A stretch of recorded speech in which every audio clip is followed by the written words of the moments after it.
ధనస్సు రాశికి ఆదాయం 5, వ్యయం 5.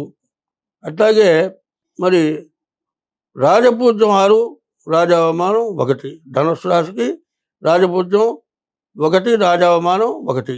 విశ్వావసునామ సంవత్సరం గోచార ఫలితాలు చెప్పుకుందాం.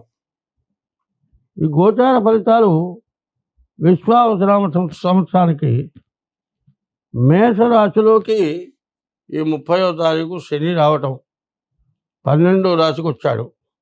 అయితే ఈ మేషరాశికి ఏలునాటి శని ప్రారంభం అయింది. ఈ ఏలునాటి శని సంవత్సరాలతో కూడా ప్రారంభమవుతుంది. అందులో మరి 30వ తారీఖున 6 గ్రహాలు ఒకచోట చేరినాయి.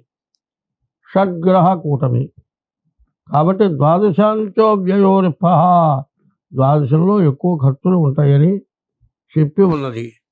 కానీ గురువు కానీ కుజుడు కానీ కేతువు కానీ బాగున్నారు. ధనస్సు రాశి, ధనస్సుకు వచ్చేప్పటికల్లా అర్ధాష్టమంలో శని. ఈ అర్ధాష్టమ శని చాలా కష్టాలు పడటానికి, చాలా ఇబ్బందులు పడటానికి చాలా అవకాశం ఉంది. కాబట్టి వీళ్ళు కూడా చాలా జాగ్రత్తగా ఉండాలి. ఇది కాక జన్మలగ్నం, పుట్టిన జన్మ నక్షత్రం ద్వారా జన్మలగ్నాలు చూపించుకోవడం వీళ్ళకి చాలా అవసరం.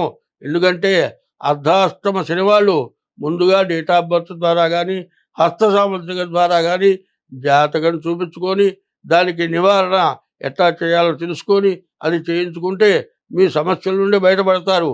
ఒక్కటే చెబుతూ ఉన్నా, ఒక వ్యక్తి 60 సంవత్సరాల దాకా బాగా సంపాదించాడు.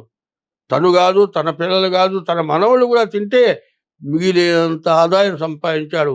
ఇట్లాంటి అష్టమ శని, అర్ధాష్టమ శనిలో సర్వస్వం పోయి అడుక్కు తినలేని స్థితిలో ఉన్న వాళ్ళు చాలామంది ఉన్నారు.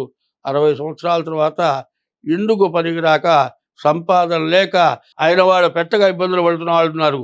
కాబట్టి ఈ రాశి వాళ్ళు ఎంత జాగ్రత్త పడితే అంత మంచిది.